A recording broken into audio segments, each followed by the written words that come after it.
Muy buenos días con todos. Estamos reunidos para un domingo más cumplir este propósito que tenemos de buscar más de Dios.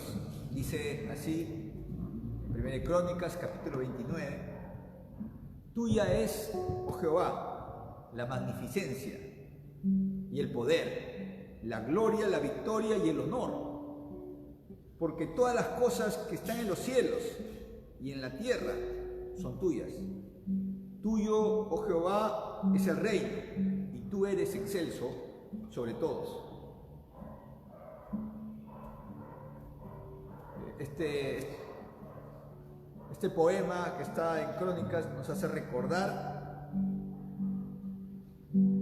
que el dueño de todo es Dios. Y de Él viene la excelencia y la grandeza de todo lo que existe. Siendo así, nosotros somos conscientes de ello, por eso estamos aquí para expresar nuestro reconocimiento a que nosotros solamente somos personas de paso en esta tierra, pero con Dios tendremos la eternidad y seremos sostenidos por Él en toda su excelencia. Vamos a tener este momento de oración. Padre, gracias por esta nueva mañana, gracias por esta nueva oportunidad. Estamos aquí para reconocer esa grandeza tuya, esa excelencia tuya, ¿no? Y todo lo que existe, que viene de ti. Gracias por esto, y hoy queremos reconocerlo de diversas maneras, expresándote a través de canciones y alabanzas. También buscando la renovación de nuestra vida contigo,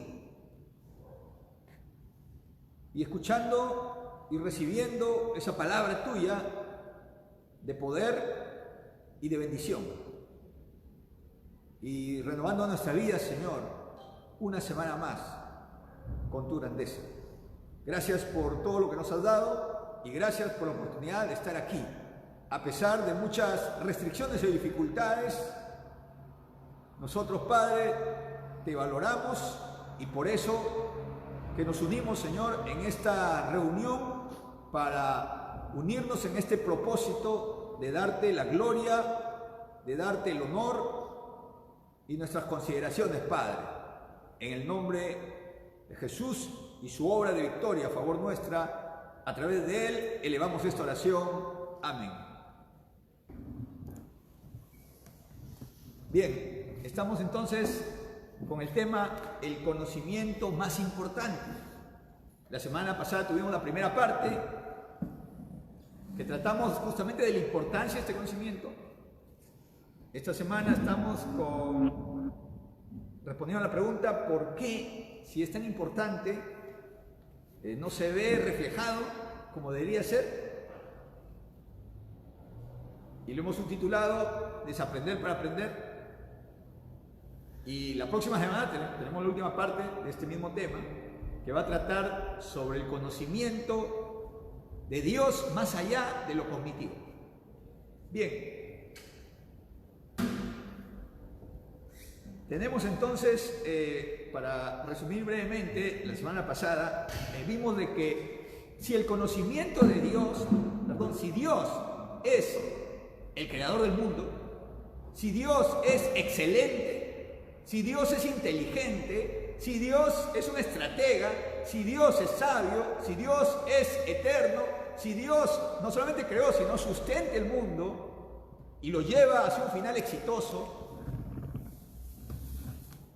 entonces conocerlo tiene que ser el conocimiento más grande, el conocimiento fundamental en nuestra vida. Y a la vez tiene que ser un conocimiento que transforme radicalmente nuestra forma de ser. Y es así. El conocimiento de Dios, hermanos, es de suma importancia. Y revisamos la semana pasada varios pasajes de la propia Escritura que nos hablan de esto. Y vimos que el conocimiento de Dios, dijo Juan, es la vida eterna. Es decir, conoces a Dios y tienes la vida eterna, porque Él es eterno. También vimos que ese conocimiento de Dios es el que llenará la tierra como las aguas cubren la mar, a través del profeta. Y es lo que va nuevamente a sostener la renovación de este mundo, que va a ser reordenado en justicia y en equilibrio homeostático y ecosistémico. Todo lo que hoy vemos que produce enfermedad, muerte, destrucción, injusticia, conflicto, destrucción, dolor, desaparecerá. Y el conocimiento de Dios es el que cubrirá toda la tierra como las aguas cubren la mar. De ahí entendemos que el conocimiento de Dios, entonces, hermanos, es tan importante. Sin embargo, hoy ese conocimiento de Dios no está presente en plenitud. Y preguntamos, ¿cuánto conoces de Dios? Y en la encuesta que yo hice, la mayoría de personas dijeron, poco, conozco poco de Dios. Y qué bien que se den cuenta, porque también decía el apóstol Juan que aquel que dice conocer a Dios y no guarda los mandamientos, entonces está mintiendo. Y el apóstol Juan nos decía que quien conoce a Dios, entonces va a guardar sus mandamientos. ¿Por qué? Porque si realmente conocemos a ese Dios inteligente, si Dios es inteligente, bueno, excelente, entonces lo que Él diga, sus instrucciones, sus directivas, tienen que ser, hermanos, brillantes, excelentes. Los seres humanos andamos buscando por todos lados quién nos oriente, quién nos aconseje. Quisiéramos tener las mejores decisiones en la vida. Y hay todo un negocio multimillonario de coach, asesores en el mundo, hasta los negocios. Pero, hermanos, si entendiéramos que el más grande coach, el más grande entrenador para esta vida, el más grande director, el más grande asesor, pero además también quien es nuestro instructor es Dios, ¿cómo no lo buscaríamos? ¿Cómo no lo escucharíamos? ¿Y cómo no seguiríamos sus consejos? Pero nos falta conocerlo. Y veíamos también en Daniel, también el apóstol Pablo nos decía de que si es que todas las cosas que pertenecen a la virtud y a la piedad, todas las cosas de la vida nos han sido dadas, dice, por medio del conocimiento de Dios. Es decir, que el conocimiento de Dios, a través del conocimiento de Dios llega la renovación de las virtudes de nuestra vida, de nuestro carácter, de nuestra forma de pensar, de la forma como manejamos nuestras emociones, de la forma como nos relacionamos con los demás. Es decir, hermanos, el conocimiento de Dios tiene que transformar nuestro carácter y llevarnos a un carácter de mayor fortalezas y mayores virtudes.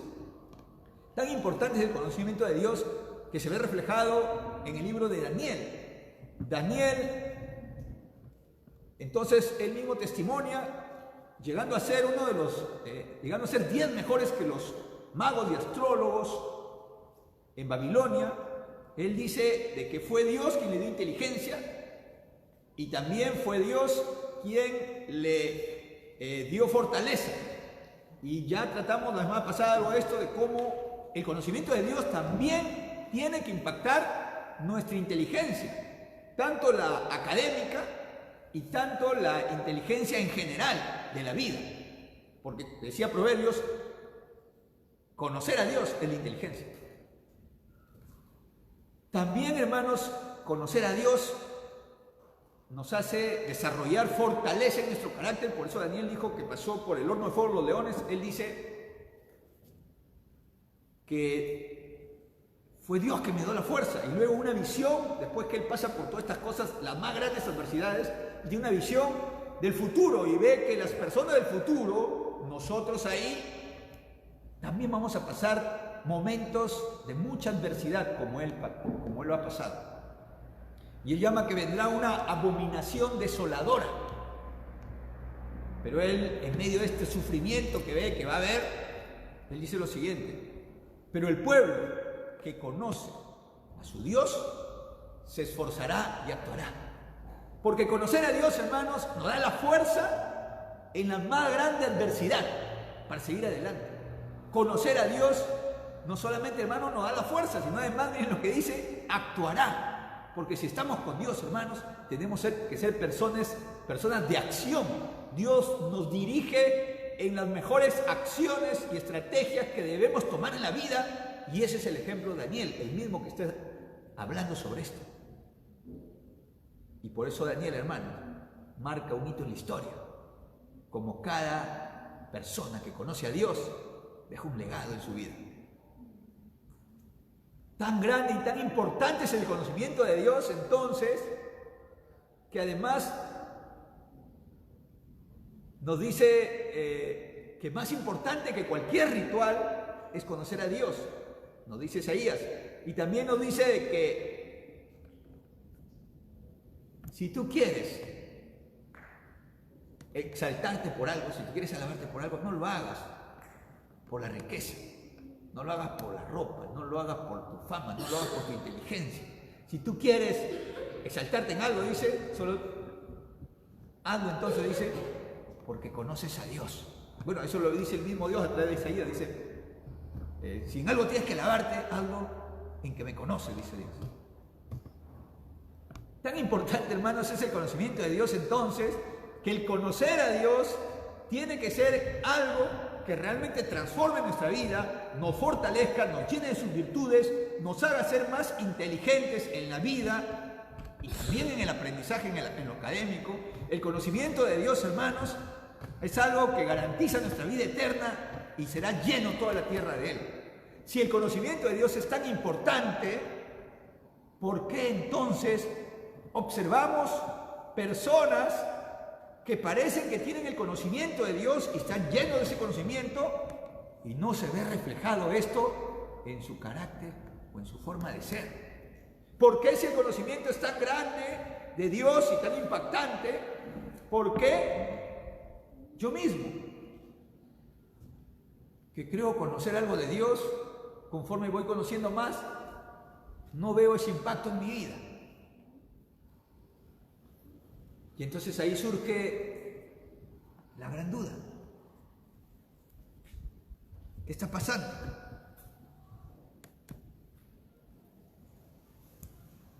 Y entonces, hermanos, tenemos que preguntarnos, ¿no será que aquellas personas que dicen que conocen de Dios y nosotros las escuchamos, que hablan mucho de Dios, que son maestros o podrían ser hasta teólogos titulados, o simplemente son personas que se saben de memoria la Biblia y tú le dices algo y ahí están ahí con una cita bíblica? Y no será nosotros también, que hemos aprendido cosas de Dios y de la Biblia, que realmente no tenemos un real conocimiento de Dios.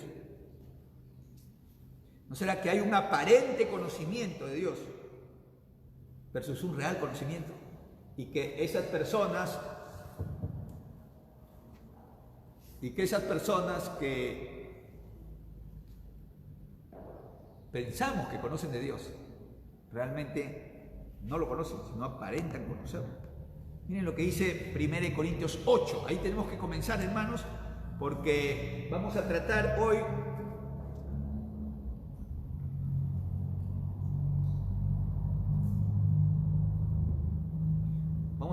entonces 5 puntos, por favor, acerca de por qué nos falta ver ese impacto de Dios en nuestra vida al conocerlo.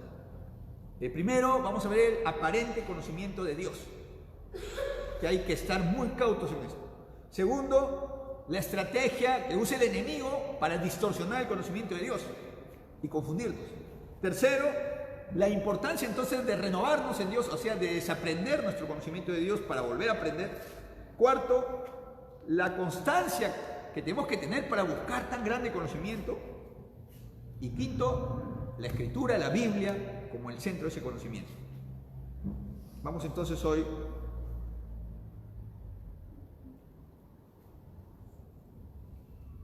con 1 Corintios capítulo 8. Dice 1 Corintios capítulo 8. En cuanto a los sacrificados a los ídolos, sabemos que todos tenemos el debido conocimiento. El conocimiento envanece, pero el amor edifica. Y si alguno se imagina que sabe algo, aún no sabe nada como debe saber. Miren, hermanos, esta frase de Pablo: si alguno se imagina que sabe algo, pues aún no sabes nada. ¿Y qué nos está diciendo el apóstol Pablo acá? Que tenemos que quitarnos la falsa seguridad de que conocemos a Dios. Y hermano, entonces tenemos que ponernos a pensar, quizá las personas que yo pensaba que sabía de Dios, no saben nada de Dios. Quizá las personas que yo pensaba que sabían mucho de Dios y no veo que eso se refleje en su vida, entonces realmente no saben de Dios. Porque el conocimiento de Dios, hermanos, es algo que impacta y transforma. Y también tenemos que pensarnos, quizás este poco conocimiento que yo tengo de Dios, quizás es menos de lo que yo creo. Porque parte de este conocimiento que yo tengo de Dios probablemente esté equivocado. Y yo estoy aquí en este consejo de Pablo que dice, si alguno se imagina que sabe algo, aún no sabe nada. Y lo está diciendo. Porque está hablando de un tema, por decir un ejemplo nada más, lo sacrificado a los ídolos. Que todo el mundo sabía que los sacrificios a los ídolos es algo que está mal. Como cualquiera que busca a Dios sabe que tener ídolos está mal. Pero a veces, hermanos, no conocemos bien eso.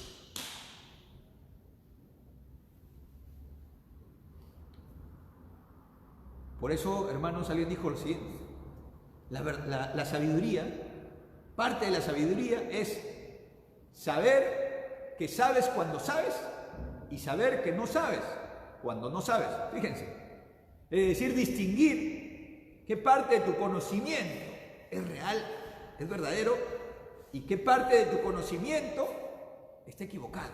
Hermano, qué terrible es pensar y estar seguro de que sabemos algo cuando lo que sabemos está equivocado, está falso. Esto nos puede llevar a errores terribles, ¿no? Y lleva a errores catastróficos. Personas que tienen la seguridad de algo, por ejemplo, personas que creen conocer la superficie de un techo y dicen, no, este techo tiene vigas acá, yo puedo caminar, no hay problema. Fíjense. Y otra persona que dice, bueno, yo no sé si es seguro o no es seguro el techo, entonces como no sé si es seguro, mejor me abstengo. Pero la otra persona dice, no, yo me voy a lo seguro porque sé que estoy caminando por un techo firme, y de pronto se va creyendo que realmente conoce el techo y no lo conoce.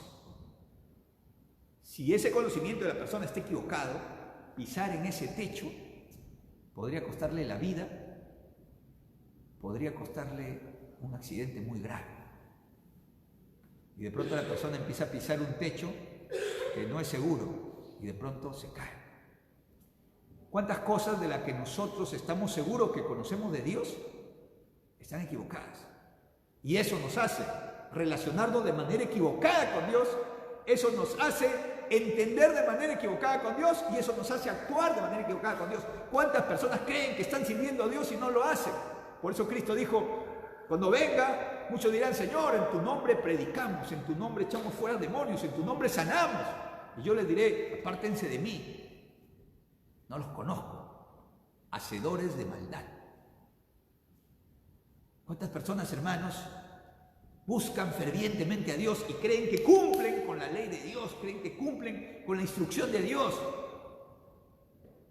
pero realmente están haciendo lo contrario? Porque el conocimiento que tienen de Dios es un conocimiento equivocado. ¿Y saben qué, hermanos? Y acá viene el segundo punto. Luego que nosotros dudemos ahora de que todo el conocimiento que tenemos de Dios está bien y tenemos que revisarlo, entonces no nos estemos tan seguros, entendamos que la estrategia favorita del enemigo es justamente la distorsión. La estrategia favorita del enemigo es distorsionar el conocimiento de Dios. Fíjate que una de las peores formas contra Dios no es el ateísmo, es la distorsión del conocimiento de Dios. El ateísmo, hermanos, es la consecuencia de esto. Y ahora vamos a ver cómo el diablo siembra el ateísmo en la tierra. No de frente negando a Dios, sino distorsionando el conocimiento de Dios. Y eso lo vemos desde el origen. Dios mediante, hermanos, el próximo año estaré publicando un libro sobre Génesis, donde ampliamente trata estos temas. Hoy solamente vamos a ver un poquito. Génesis capítulo 3, versículo 1. Dice: la serpiente era más astuta que todos los animales del campo que Jehová Dios había hecho.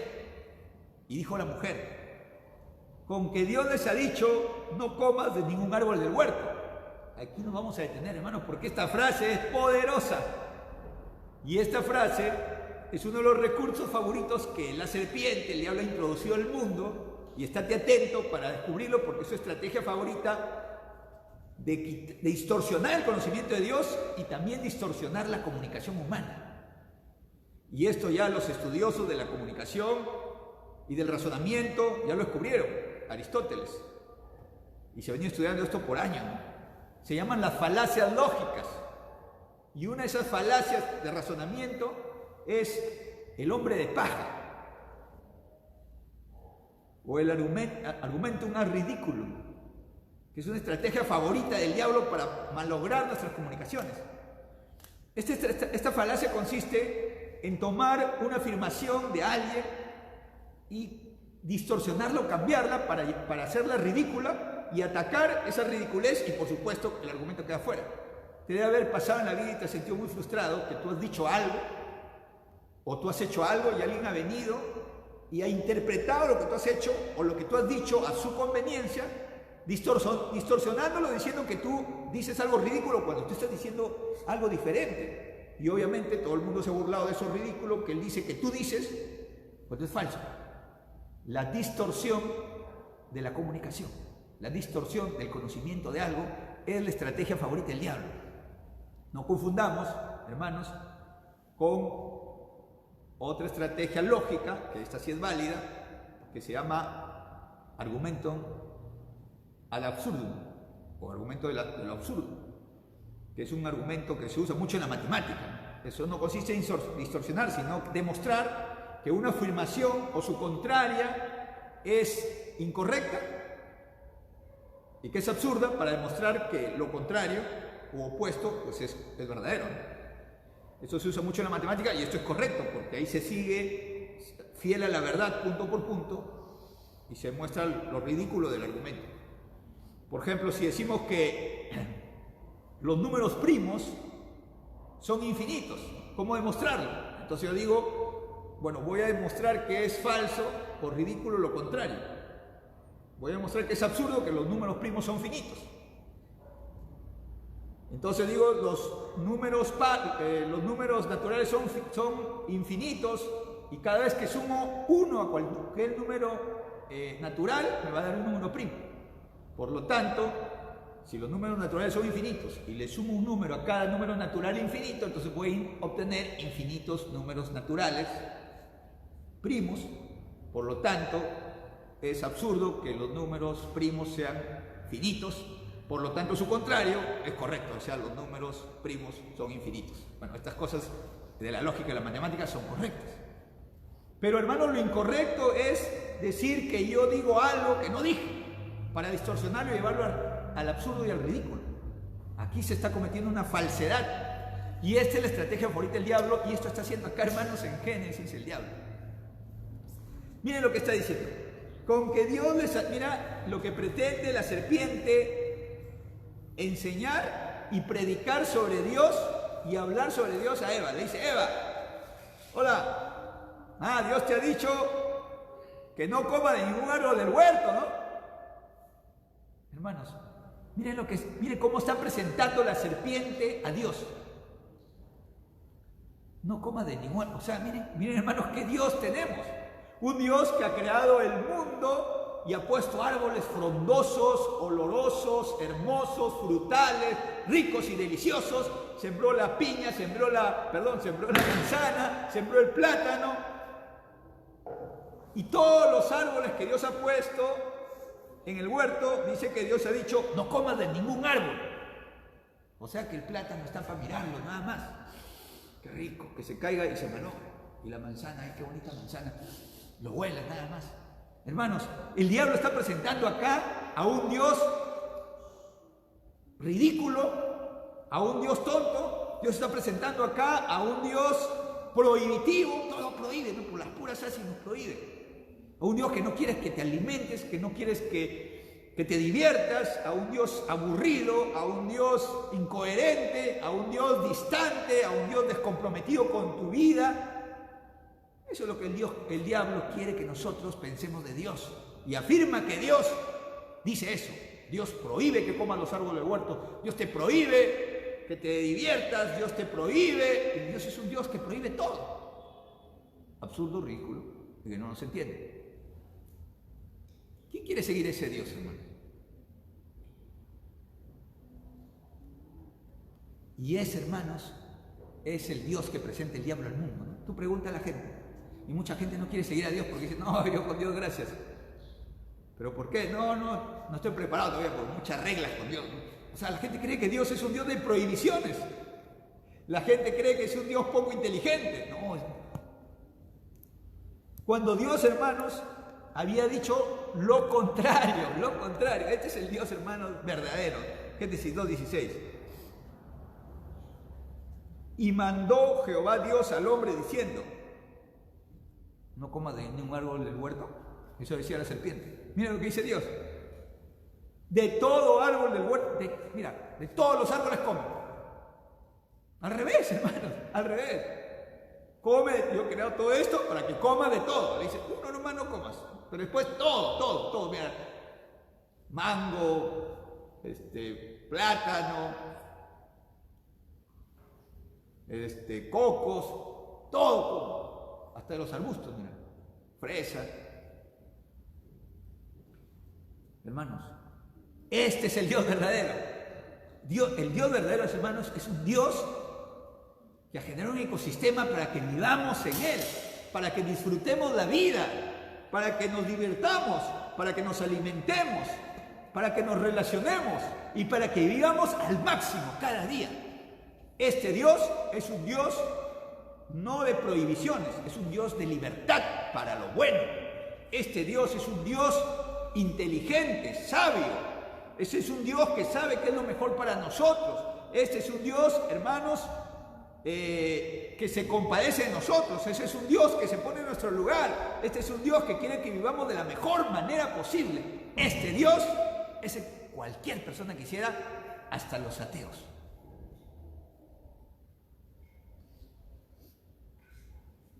Pero como el diablo es astuto, distorsionó la imagen de Dios, el conocimiento de Dios. Y mucho de ese conocimiento, hermano, distorsionado de quién es Dios, no solamente lo tienen las personas que nos rodean y no quieren seguirlo, mucho de ese conocimiento todavía sigue presente en tu vida. Si tú, hermano, tú eres ya creyente y estás buscando a Dios, pero tú estás percibiendo, y ponte a pensar, ¿no? Si tú todavía tienes algo de ese rezago en tu vida, de que Dios es un Dios de mucha prohibición, si tú estás todavía en tu mente pensando, pero qué difícil es cumplir los mandamientos de Dios, si tú estás pensando todavía, estas cosas que Dios me manda a hacer, pero no funcionan en la práctica, ¿no? Yo trato de servir a Dios y me va mal y no funciona. No conoces a Dios, hermano. Yo quiero que te des cuenta, por favor. Tú que eres creyente, tú que me estás escuchando acá, si en tu cabeza todavía están las ideas, no, es que yo trato de seguir los consejos de Dios, pero no me funciona. No conoces ese Dios, hermano. Todavía tienes la filosofía de la serpiente. Aunque ya te diste cuenta algo de la grandeza de Dios, todavía no lo entiendes. Si tú dices, pero yo he estado buscando hacer las cosas con Dios y no me está funcionando, o sí, yo leo la Biblia o estoy tratando de buscar de Dios, pero todavía me siento desanimado, desalentado. Hermano, quizá te falta conocer al verdadero Dios.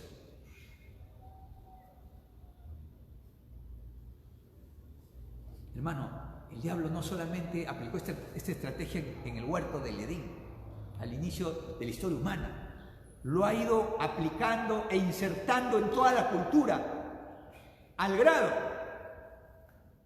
fíjense cuán osado es la serpiente, que pretende distorsionar el conocimiento del mismo Cristo. O sea, si tú dices, no, el diablo a mí no me ha engañado, el diablo a mí no, conmigo no se mete, no, hermano. Probablemente el diablo, tú ya eres creyente, pero el diablo te está engañando en un montón de cosas todavía. Al mismo Cristo, hermano, intentó aplicarle esta estrategia de la distorsión del conocimiento de Dios, imagínense. Al mismo Cristo. Cristo, siendo Él la palabra viva de Dios y teniendo Él el conocimiento pleno de Dios, porque es Dios. El diablo quiso distorsionarle su propio conocimiento. O sea, imagínense qué será con los pastores, imagínate qué será con mucha gente de buena intención. El diablo, hermano, no respeta nada. Mateo capítulo 4, ahí se narra un pasaje muy hermoso, es un pasaje muy rico para poder entender la sabiduría de Dios, de Cristo, y también la estrategia astuta del diablo, que fracasa, por supuesto, ante la grandeza de Cristo. Solamente una porción nada más, Mateo 4, versículo 3. Dice, se le acercó el tentador y le dijo, si eres hijo de Dios, di que estas piedras se conviertan en pan. Bien astuto el diablo. Porque cuando estamos en esa situación de Cristo, Cristo estaba en un ayuno de 40 días y 40 noches. Cristo estaba en un ayuno de preparación.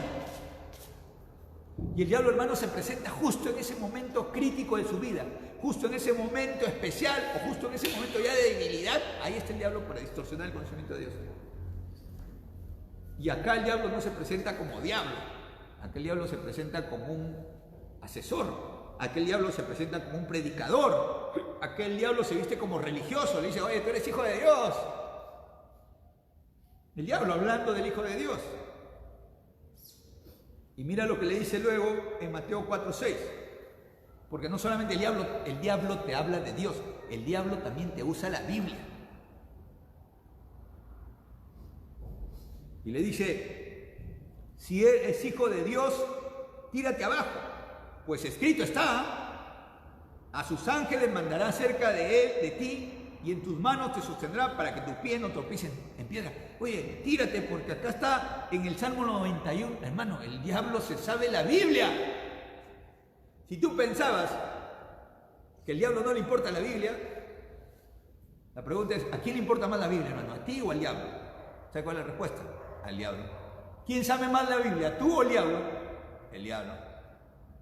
Es decir, hermanos, el diablo es un teólogo. Ojo. El diablo no es un ignorante, no es un tonto, no es una persona que no le importa las cosas de Dios. No, el diablo, hermano, sabe la Biblia y de memoria y la sabe usar muy bien. Y acá le cita a Cristo el Salmo 91:10. Este salmo es el que está citando el diablo. Mira, dice, no te sobrevendrá mal, ni plaga tocará tu morada, pues sus ángeles mandará cerca de ti que te guarden en todos tus caminos.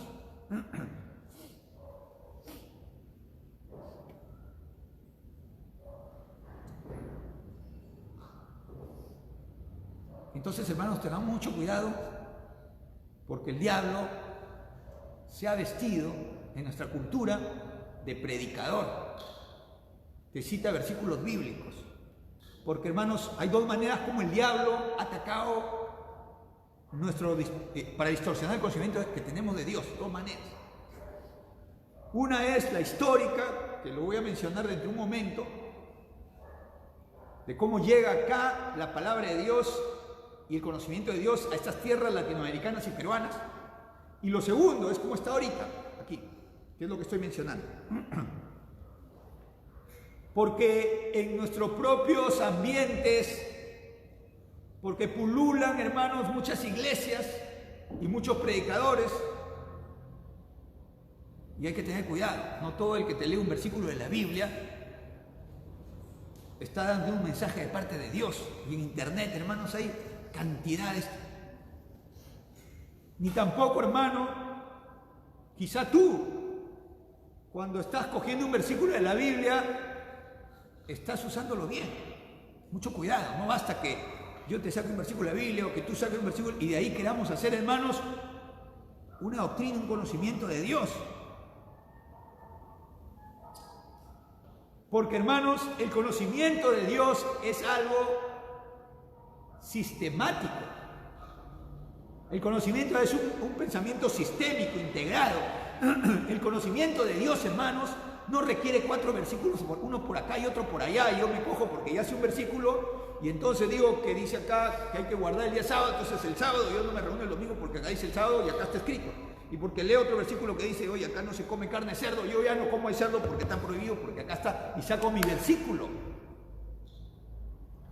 Hermanos, mucho cuidado porque de un versículo de la Biblia se han hecho religiones, o se han hecho estándares.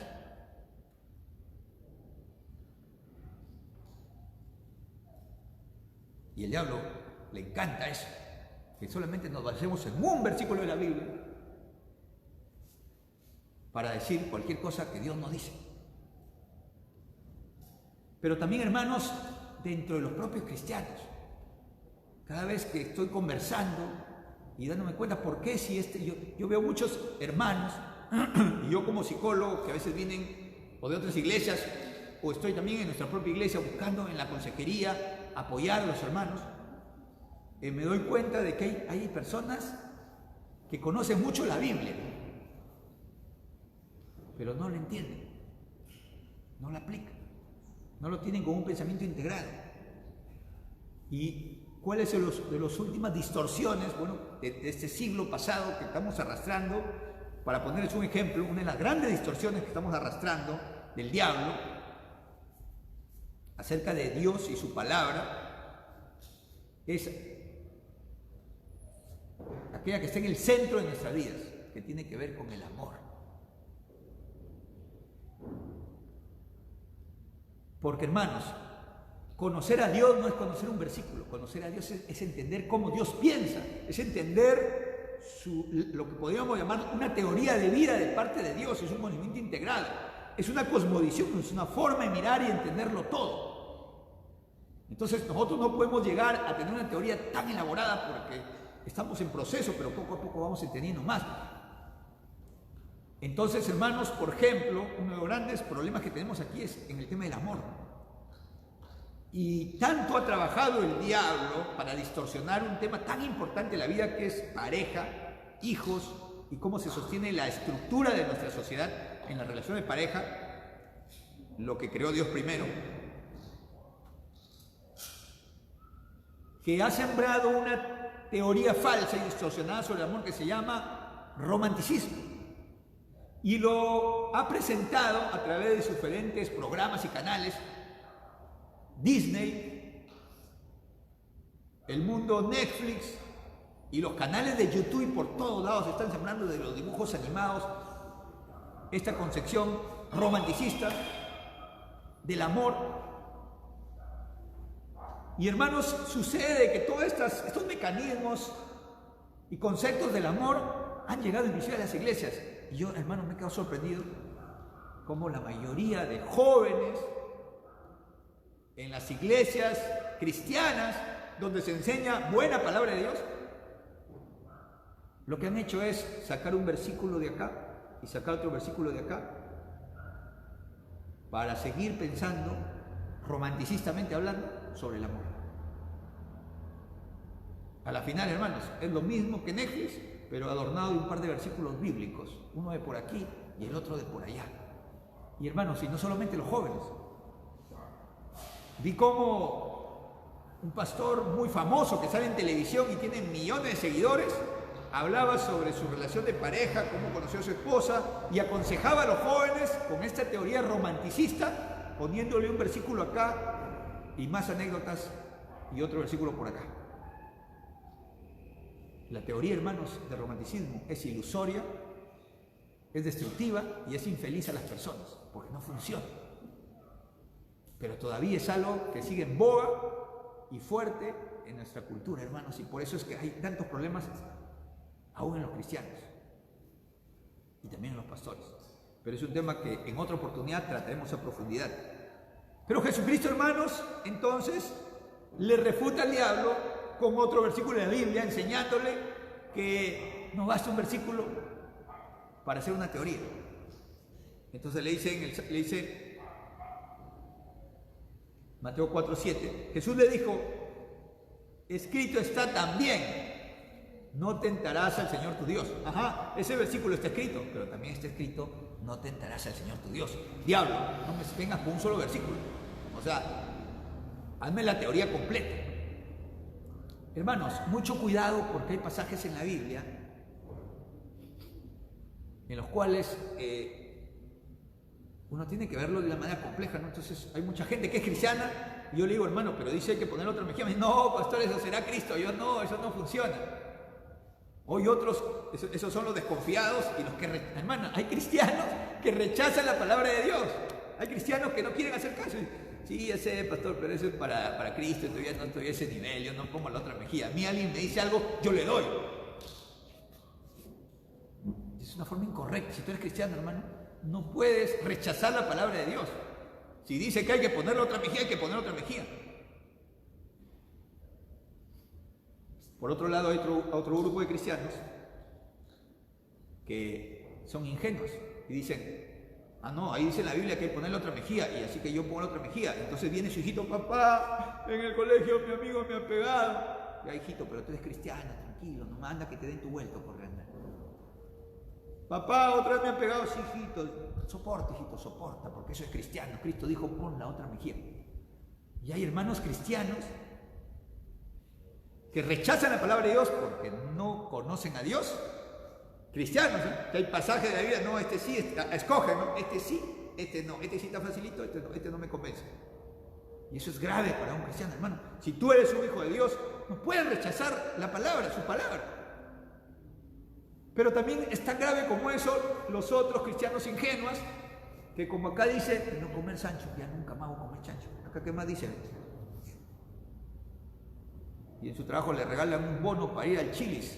No, qué rico, no. Otro dice, no, hoy día peco, Señor, disculpa. Yo conocí varios adventistas con los cuales compartimos en el trabajo, muy buenas personas. Pero, no, yo no como chancho, decían. Y se abstenían con dolor, ¿no? Pero sí compartían otros pecados. No, el trago sí, porque eso no me dice mucho en la iglesia, así que no se emborrachaban o hacían otras cosas. Entonces, hermanos, mucho cuidado de rechazar esta palabra de Dios, o también de decir ingenuamente, como dice acá, que la otra mejilla, hijito, anda que te pegue nomás, porque tú eres cristiano, soporta. Porque no entendemos, hermanos, que poner la otra mejilla no es algo difícil de cumplir. Bueno, difícil lo es, pero no es algo que sea peligroso para ti. No es algo que sea poco inteligente, ¿no? Poner la otra mejilla, hermanos, yo me desafié a investigar a profundidad qué Dios nos quiere enseñar con poner la otra mejilla. Lo he predicado, lo voy a volver a predicar. Y descubrí, hermanos, que poner la otra mejilla es la estrategia más inteligente, más efectiva que uno puede tener para enfrentar un problema. Da resultados. Poniendo la otra mejilla, vences a cualquier oponente. Pero hay que saber entender esta estrategia y hay que saberla aplicar. Entonces no hay que rechazar así nada más la palabra, ni hay que aplicarla así nada más sin entenderla. Ojo, la palabra de Dios, hermanos, es inteligente y es sistemática. Es elaborada, porque el pensamiento de Dios, hermanos, no es simple, el pensamiento de Dios es complejo. La otra distorsión, hermanos, viene de nuestra cultura, de cómo entró en las raíces mismas la Biblia y cómo entró en nuestras raíces mismas la idea de la religión. Porque acá hay mucha religión y todo se habla de religión y religiosos y qué religión y tú eres y tu religión, y esa es una barrera, hermanos, para que mucha gente acceda al conocimiento de Dios. 1 Timoteo 4 lo predijo así, pero en el Espíritu dice claramente que en los últimos tiempos algunos apostatarán a la fe, escuchando espíritus engañadores de doctrinas de demonios de hipócritas y mentirosos cuya conciencia está cauterizada, es decir, sinvergüenzas, que hablan de Dios y enseñan de Dios y usan a Dios y a la religión para estafar, para lucrar. Y no les importa, hermanos, cuán grande es Dios, ni cuán importante es Dios para nuestras vidas. Y eso hay del lado que ya les acabo de mencionar, pero también de este lado de la historia.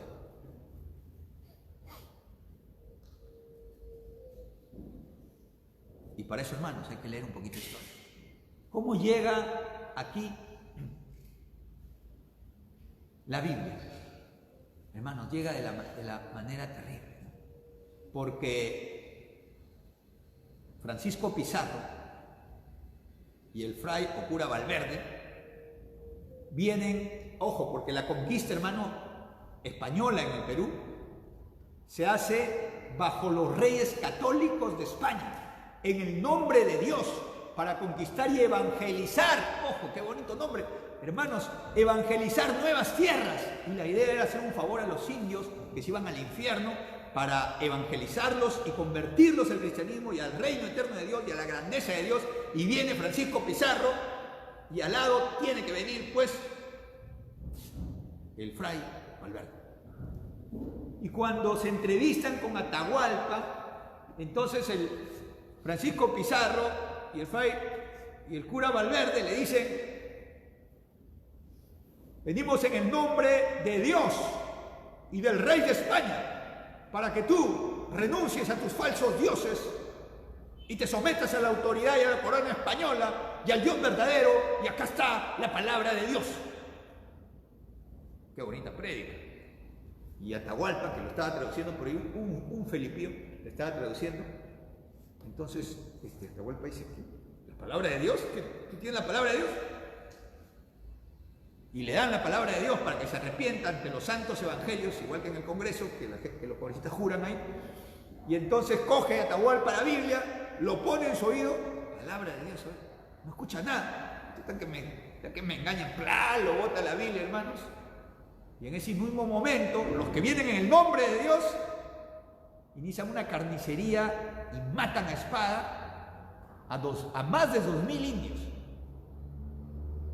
Así comienza la evangelización en el Perú. Y yo he preguntado a alumnos que he tenido la oportunidad, le he tomado examen de historia, porque estas cositas se pasan muy rapidito en el colegio nada más, como que mejor si ni te enteras y te olvidas mejor, porque ya pasó ya. Le pregunté, y la verdad nadie sabía. Y te pregunto a ti si no me has escuchado la pregunta. Pregunta de historia. ¿Atahualpa llegó a ser evangelizado? ¿Atahualpa llegó a declararse cristiano? ¿Atahualpa se bautizó? Y la mayoría me dice: no. Hermanos, sí, revisa la historia. Atahualpa fue así. Después que mataron a 2,000 indios, el Inca se asustó, lo apresaron. Los nobles, que no solamente eran nobles por su nobleza, sino que la verdad también eran nobles, y demasiado nobles, se pusieron a llorar y le ofrecieron a Pizarro, le dijeron: tú cada que vienes solo, ya te vamos ahora, mira, te llenamos tú un cuarto de oro. El famoso cuarto de rescate allá en Cajamarca, donde la gente se va a visitar, pero sabe poco de la historia. Y mientras ellos, pasó un tiempo, mientras ellos recogían y recolectaban el oro para llenar el cuarto de rescate de Atahualpa, mientras eso, Pizarro y Valverde evangelizaban al Inca y le predicaban. Y le pusieron 2 opciones. ¿Qué quieres? ¿Ser quemado o morir con la ley del garrote? Hermanos, el Inca se declaró creyente en Dios ante los santos evangelios, igual que los congresistas de ahorita. Usted dijo: me van a quemar. El Inca dijo: no. Y el Inca, hermano, se bautizó. O sea, lo bautizaron al Inca y lo declararon cristiano. Y luego los nobles cumplieron su palabra, porque los incas eran de cumplir la palabra. Como un cristiano es de cumplir la palabra. Ahí teníamos valores similares a los incas. Y entonces los incas cumplieron su palabra: acá está el cuarto rescate, entréganos a nuestra Inca. Sacaron al Inca, hermano, y lo mataron. Los cristianos, los que vienen en el nombre de Dios, los que evangelizaron. Ya logramos que se arrepienta, ahora sí, muere, ¿no? Y ahí dijeron, y ahora les toca a ustedes, ahora ustedes lo vamos a evangelizar. Y claro que todo el mundo dijo, sí, soy católico. Y desde ahí, hermano, generación tras generación, todo el mundo nace religioso. Y en el colegio donde te obligan, ya tienes que pasar por el bautismo, te bautizan y te echan la agüita. Y todo el mundo siente, pero ¿qué religión? Y siempre la gente te pregunta, ¿pero qué religión eres? Hermano, y la gente no entiende de que no es religión, es Dios. Aparte que ni siquiera el concepto de religión se entiende, porque en el mundo existen cinco grandes religiones.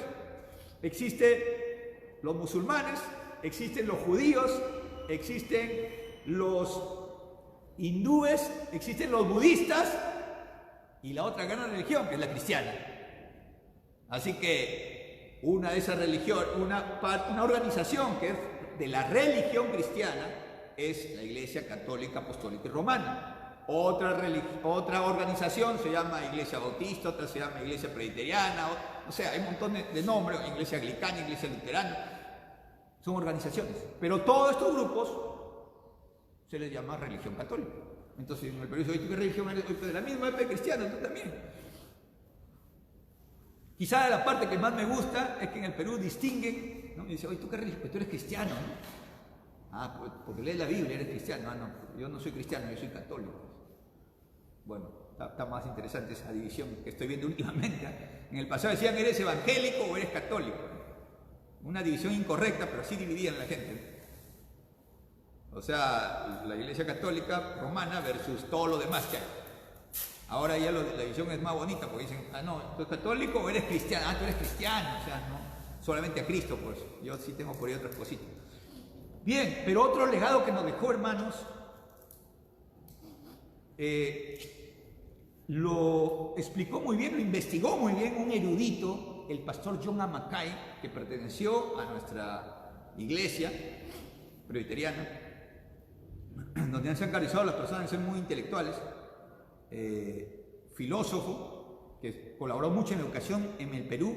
Hay instituciones en Lima educativas que tienen en honor a él su nombre, porque él colaboró mucho con estas instituciones. Escribió un libro que se llama El Otro Cristo Español. Les recomiendo que lo lean, está gratis en la internet. Es bien denso el libro. Pero ahí él nos dice una tesis, de que el Cristo que trajeron, que conocemos acá en Latinoamérica, es el Cristo de España, no es el de la Biblia. Esa es su tesis. Y los españoles nos trajeron una religión que no es el de la Biblia. Él argumenta históricamente y desentraña todos los detalles, es bien denso el libro. Esa es la tesis, es interesante leerlo para tener el sustento, pero es algo, hermano, que nosotros lo vemos claramente. Y vemos, hermanos, cómo han presentado a Cristo acá. Mira la religión, en el Perú se declaran religiosos hasta los congresistas. Y asisten a la misa Te Deum. Qué bonito suena. Y ponen su manito en los santos evangelios por Dios y por la plata. Y luego, hermanos, los congresistas anhelan que venga el Cristo morado por el Congreso para que les haga un milagro. Y el milagro de que se vaya la corrupción no se hace. O Dios falla, o qué está pasando. Y es que esa forma de creer en Dios es falsa. Y lo que dice Mackay es que él observó, y eso cuando leí este libro a mí me impresionó y empecé a investigar mucho de esto, es que él observa en el Perú a los Cristos representados en la cruz, así. Y tú te vas a muchas iglesias tradicionales y fotografías y pululan por todos lados, ¿no? Un Cristo así crucificado. El Cristo que tenemos, hermanos, en el Perú es el Cristo de la Navidad, un bebito ahí chiquitito, indefenso, al cual agarra los cachetes el niñito Jesús, y vienen los coritos estos, los toribainitos y cosas por ahí, que dale la sopa al niño, y que la Virgen se está peinando, y que Cholito, te voy a visitar con mi chuito, Cholito lindo, y qué bonitos canciones, pero ¿qué indican esto, hermano? Es ridiculización de Cristo. Y luego se olvida el Perú de que existe Dios y después aparece otra vez. Hasta Plaza Vea se pone de cristiano. Y luego más allá viene la Semana Santa. Y en la Semana Santa vemos otra vez a Cristo sufriente. En las películas la gente dice, qué triste, ¿no? ¿Cómo le pegaron a Cristo? Uy, qué triste, da pena ese Cristo, ¿no? Y luego se olvidan otra vez y pasa otra vez vestido morado en octubre, ¿no? Y las multitudes atrás, llorando a través de Cristo, que ese Cristo que está así todavía tiene la capacidad de hacer milagros, ¿no? Pero en el cerebro, ¿qué nos han metido, hermanos? Un Cristo sufriente, derrotado, crucificado. De tal manera, hermanos, que hay mucha victimización en Latinoamérica y en el Perú y quizás en tu vida, ¿no? O sea, tenemos la concepción de un Dios que está muerto. Y Gabriela Mistral escribió un poema, no se los pongo acá por el tiempo, pero escribió un poema muy impactante que yo lo analicé y me impresionó. En un poema de Gabriela Mistral, poetisa chilena, ella dice de que ella estaba cansada. Dice que se fue a pedirle ayuda a Cristo y cuando lo vio a Cristo, y ella quería reclamar porque había trabajado mucho con sus manos, lo vio que sus manos de Cristo estaban crucificadas y ella dijo, ya mejor no te digo nada. Y después ella le iba a pedir porque estaba cansada, que porque había caminado mucho y lo vio a Cristo con sus pies clavados, y dijo, nada, no. Y al final lo vio tan mal a Cristo que dijo, Señor, no te pido nada, la verdad, yo estoy mejor que tú. Hermanos, ese Dios no tenemos. Nuestro Dios, hermanos, y yo he pedido mucho ejercicio, a ver, cierra los ojos, y cuando la gente cierra los ojos, imagínense Cristo crucificado sufriendo. No, hermanos, esa no es la imagen de Cristo. La imagen de Cristo, hermanos, es una cruz como la que tenemos allá. Pero esa cruz es una cruz vacía. Porque Cristo, hermanos, no está colgado ahí sufriendo. Cristo, hermanos, venció la cruz. Y hoy es Rey a la diestra del Padre Todopoderoso. Y está mirando y dirigiendo la historia para llevarlo al final exitoso. Con mucha paciencia, para que todos nosotros logremos ser rescatados.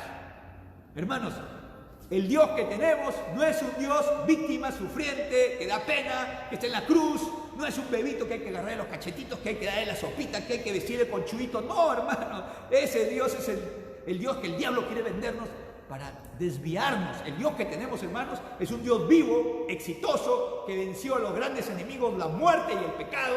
Es un Dios que está ahora mirando y conduciendo la historia y está pidiéndote que así como Él es victorioso, tú también lo seas. Si Él venció el pecado y la muerte, ¿cómo tú no puedes vencer, hermanos, las pruebas que hoy estás atravesando? Ese es el Dios, hermano, en quien tienes que creer. Si tú conoces ese Dios, entonces, hermanos, tu vida va a ser renovada. Tu forma de mirar la vida va a cambiar. Entonces tú ya no puedes victimizarte y decir, mi problema, todo me va mal, no puedo hacer nada, es que yo quiero ser bien y los demás me impiden. No, hermano. Cristo demostró que Él luchó contra todo y logró su objetivo, y eso es lo que Cristo quiere que tú seas. Y Él te da las fuerzas, hermanos, para renovar tu vida. Con Cristo, hermanos, dije, el apóstol Pablo en Romanos 8, somos no vencedores, más que vencedores. Por eso, hermanos, dice el mismo apóstol Pablo también ahí en Romanos 12:2. No te conformes a este mundo, sino renuévate por medio de la renovación de tu entendimiento para que compruebes cuál es la buena voluntad de Dios, agradable y perfecta. Hermanos, hay que aprender, y para aprender hay que desaprender. Yo te digo una cosa, hermanos.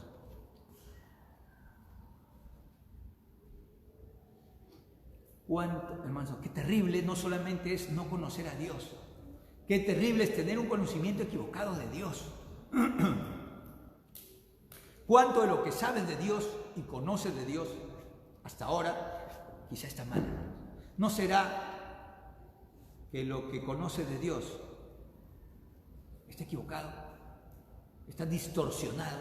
¿No será que tienes que recomenzar a pensar en ese Dios inteligente? Ese Dios grande, ese Dios estratégico, ese Dios que es de sistemas, ese Dios que tiene el control de todo. Hermano, ¿no será que no lo conoces a Dios realmente como es?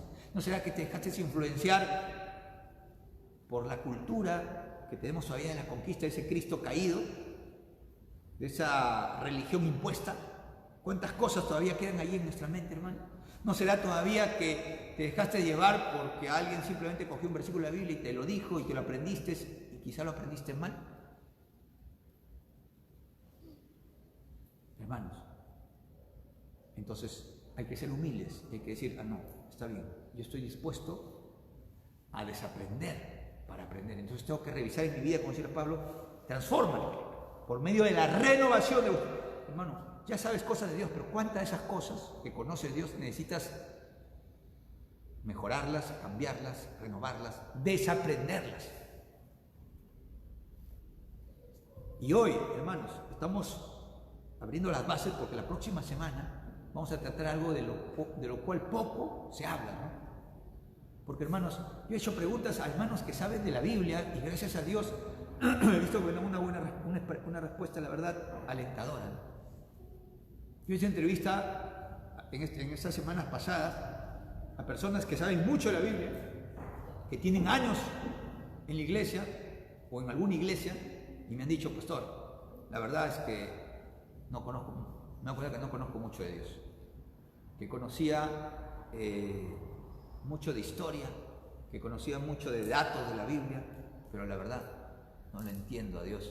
Es más, no sé exactamente qué es conocer a Dios. Es por eso, hermanos, que me planteé responder esa pregunta y no solamente a través de la palabra que Dios me da este domingo y cada uno de los domingos, sino que pronto esto que le estoy comentando va a estar escrito para poder conversarlo, analizarlo, comentarlo y también tenerlo para leerlo y retroalimentarnos.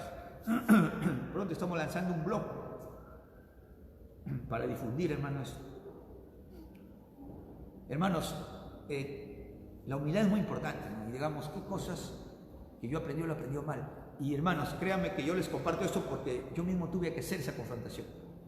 Porque soy una persona que ha sido formada también bajo cierta historia, bajo ciertos lineamientos, ¿no? Pero yo he tenido que pensar, Señor, ¿cuánto de esto que me han enseñado realmente está bien? ¿Y qué parte necesita ser cambiada, mejorada, renovada? Y me ha costado años, hermanos, y una búsqueda de Dios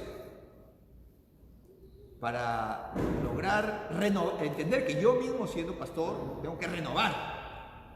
Y no crean, hermanos, que simplemente salgo acá y les hablo, ¿no?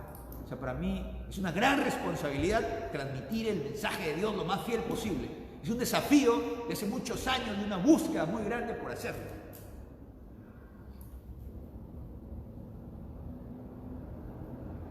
Segunda de Pedro, capítulo 3, versículo 16.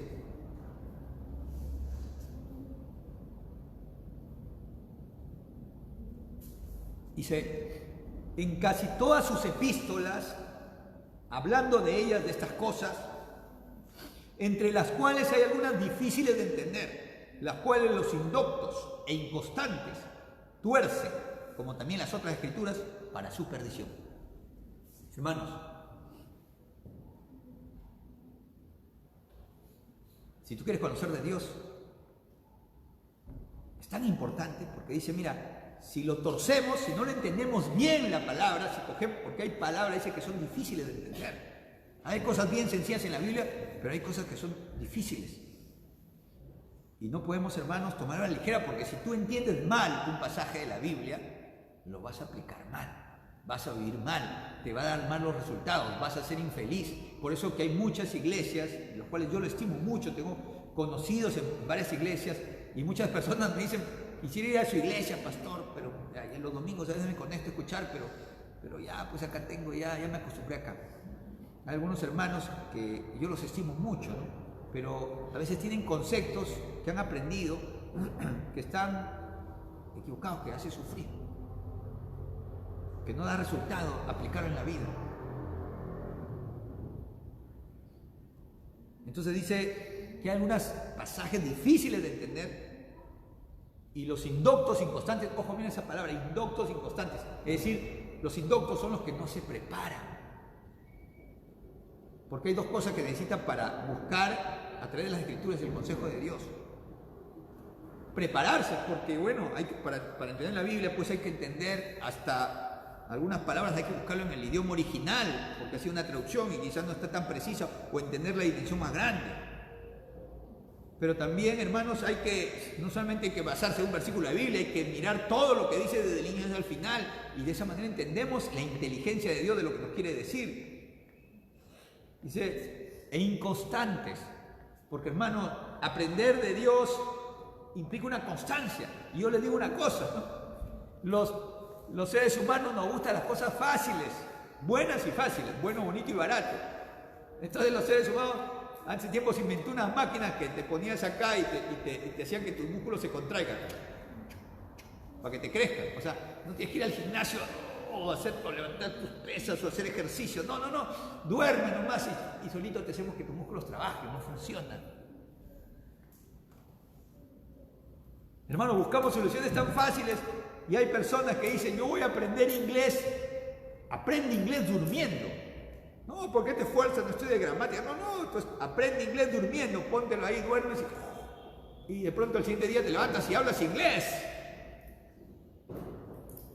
A la gente le gusta y paga a la gente por eso, pero no es verdad. Hermanos, los estudiantes de matemática, yo me reúno con un grupo que la mayoría son profesores de matemática de la universidad, tenemos una célula los días sábados y yo sé esa realidad, ¿no? Porque muchos alumnos quieren, el último día antes del examen, quieren aprender toda la matemática del colegio, secundaria y ya. Y no, hermano. ¿Cuánto tiempo uno demora para aprender matemática avanzada, ¿no? Cálculo diferencial. Números complejos. ¿Cuánto tiempo uno tiene que estudiar matemática para desarrollar ecuaciones complejas?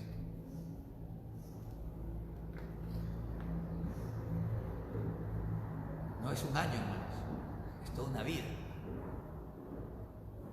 ¿Cuánto tiempo uno tiene que dedicar para aprender un idioma?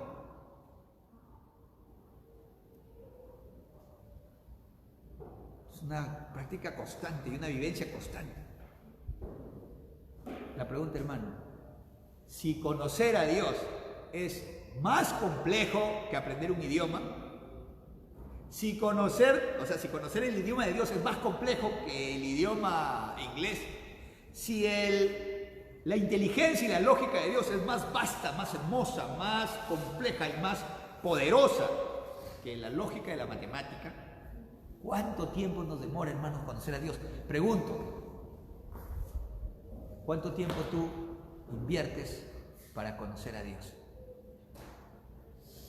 Por eso dice constancia. Y hemos entendido eso, hermanos, acá, por eso que nosotros tenemos diversos ámbitos para facilitar esto. Tenemos acá cada domingo, hermano, que tú estás acompañándonos, pero también tenemos ya comenzando un curso que se llama Fundamentos Básicos de la Fe, donde vamos un panorama de todo esto, de los fundamentos de la fe. Próximamente abriremos un curso que va a tratar justamente sobre este tema muy mal entendido, sobre amor, pareja, familia y sexualidad. Un curso muy importante que nos dice Dios acerca de estos temas. Y así, hermanos, iremos abriendo muchos cursos para poder abrir espacio de reflexión. También estamos lanzando un blog, como les digo, donde va a estar todos estos temas por escrito para poder entenderlo, inclusive aportar, dialogar. Y vamos a armar un círculo de estudio sobre estos temas. Hermanos,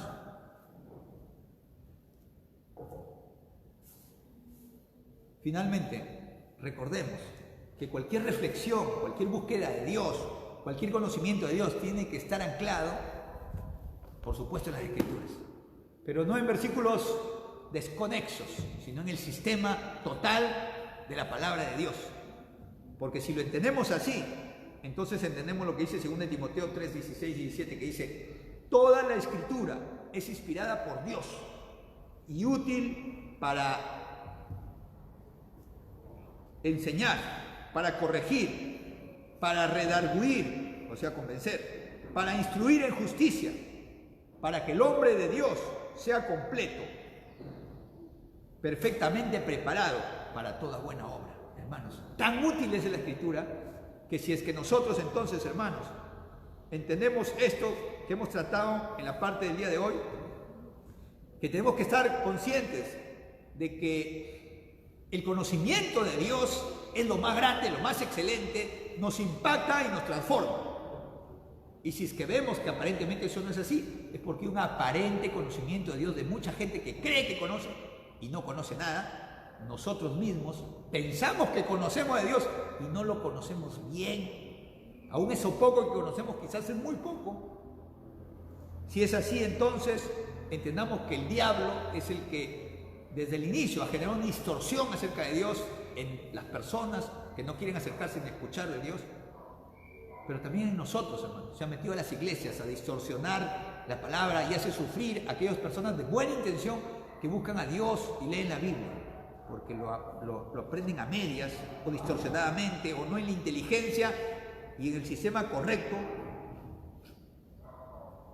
porque conocer a Dios es entender la teoría correcta, el esquema correcto, el plan amplio de Dios. Entender a Dios es tener en toda su magnitud su inteligencia. Y no hay que parar hasta llegar a descubrir cada día más acerca de esto. Por eso, hermano, la importancia de entender que tenemos que desaprender muchas cosas para aprender. Y para eso hay que ser humildes. Y otra cosa que vimos hoy, la constancia, hermanos. Tienes que dedicarle tiempo. Si tú quieres más, hermanos, entonces di, yo quiero inscribirme, pastor, en esos grupos pequeños, en esas llamadas células, para ahí también compartir más de la palabra. Y también quiero inscribirme en el curso de fundamentos básicos de la vida con Dios. También quiero inscribirme en el curso de amor, pareja, sexualidad y familia, porque quiero saber qué dice Dios, saber sobre el amor, sobre la pareja, sobre la familia. Algo tan descuidado, hermanos, en el conocimiento de Dios. Y finalmente, todo lo que busquemos de Dios, hermanos, tenemos que encontrar en la Biblia. Esa es la única fuente de verdad y donde Dios ha transmitido su conocimiento al cual tenemos que recurrir.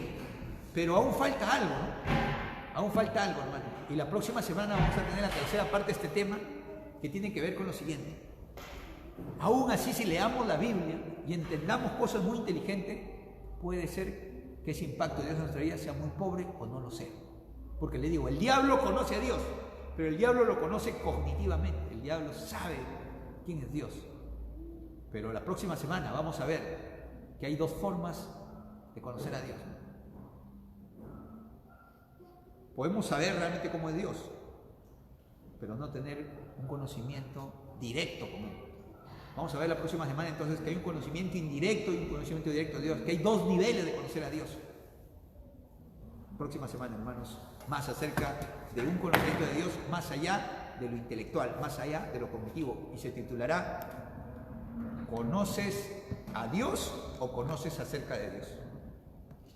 Hoy, hermanos, nos desafiamos entonces con esa búsqueda de Dios, despojando del aparente conocimiento, rechazando la distorsión del conocimiento de Dios del diablo, siendo humildes para reaprender, desaprender y aprender.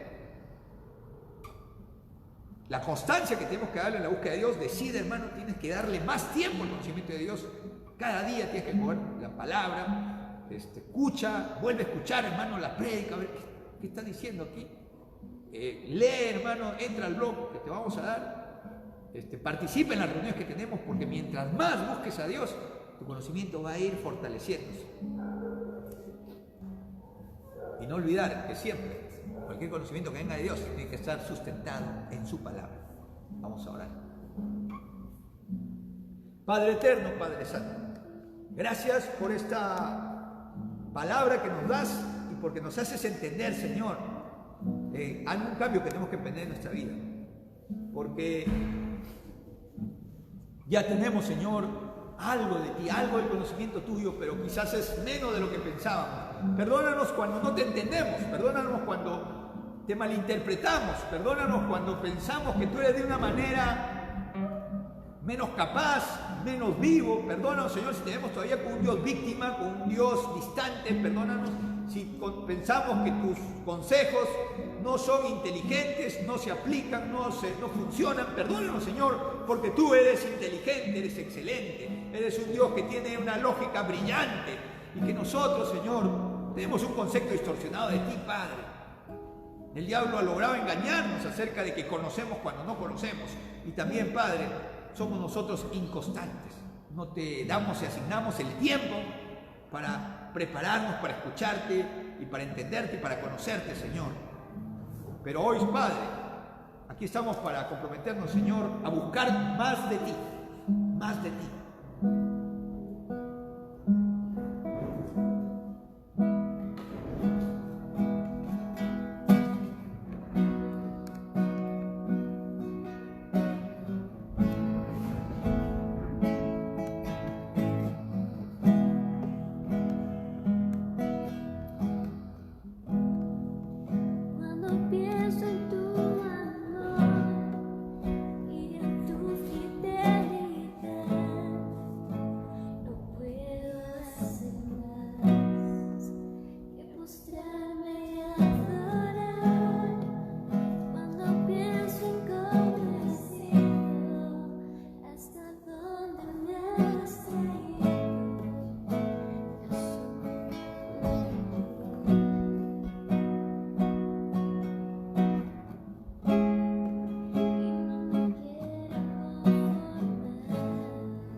Gracias, Padre eterno. No me quiero conformar, Señor. Quiero más de ti, Padre. Más de tu grandeza, más de tu inteligencia, más de tu poder en nuestra vida, Señor. Por eso nos comprometemos a darte más importancia, a escucharte más y a buscarte más, Padre. Amén. Hermanos, 1 de Crónicas, capítulo 29, 14. Porque, hermanos, entendiendo la grandeza de Dios, tenemos que entender, hermanos, que nosotros no venimos a Dios simplemente para recibir, también venimos ante Dios para dar. Y le damos nuestro corazón, eso se llama ofrenda, ¿no? Le damos nuestro corazón, le ofrecemos nuestra vida, le ofrecemos nuestro servicio, nuestro talento, hermanos, tiene que ir al servicio de Dios, porque estamos en dos fuerzas, una que quiere distorsionar el conocimiento de Dios, y nosotros, hermanos, estamos subiendo a la fuerza que quiere despejar esto para buscar más de ese conocimiento de Dios y compartirlo. Así que, hermano, todo lo que tú puedas hacer para impulsar esta obra de Dios, te animo a que lo des y nos ayudes, hermanos, a engrandecer el nombre de Dios, su presencia y su consejo, porque esta es bendición para toda la familia. Invita, participa, comparte. Y también, hermanos, dice en 1 Crónicas 29, 14, porque ¿quién soy yo y quién es mi pueblo para que pudiésemos ofrecer voluntariamente cosas semejantes? Pues todo es tuyo y de lo recibido de tu mano te lo damos, porque nosotros extranjeros y advenedizos somos delante de ti, como todos nuestros padres y nuestros días sobre esta tierra, la cual es sombra que no dura. Pero Jehová Dios nuestro, toda esta abundancia que hemos preparado para edificar casa a tu santo nombre, de tu mano procede y todo es tuyo. Hermano, si tú quieres hacer llegar tu ofrenda para la obra de Dios, puedes hacerlo, puedes comunicarte con nosotros por los diversos canales que tenemos para hacerte llegar ese medio, como tú puedes contribuir con esto, con esta causa de engrandecer el nombre de Dios para bendición de muchas familias. Muy bien, vamos a terminar entonces la bendición final.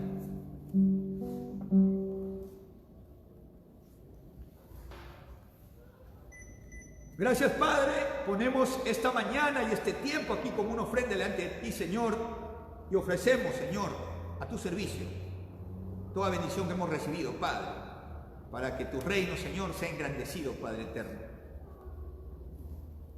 Ahora, Señor, danos tu bendición, aquella que le enviaste, Señor, a tu siervo Moisés y Aarón por las generaciones. Jehová te bendiga y te guarde, que Él haga resplandecer las virtudes de su rostro sobre el tuyo y tenga de ti misericordia, que Él alce sobre ti su rostro y ponga en tu vida, tu familia y tu trabajo la paz. Amén. Bendiciones, y no te olvides de contactarte con nosotros y de ser parte de cada una de las reuniones en la semana que tenemos. Doy gracias a Dios porque tuve la honra de acompañar a la familia de nuestro amigo y hermano Gabriel Quispe en el último adiós en esta tierra, pero un hasta luego, porque pronto en su reino del Señor nos volveremos a ver.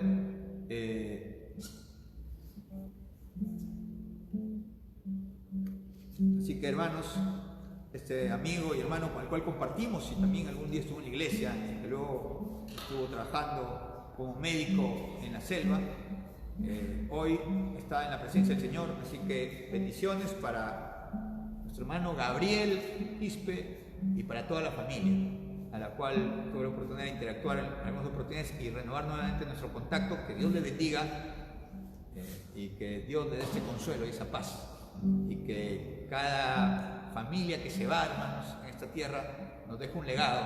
Y yo sé que Él ha dejado a la familia este deseo de buscar a Dios, y yo sé que la familia entendió ese mensaje, y yo sé que ellos ahora van a desafiarse en esa búsqueda más de Dios.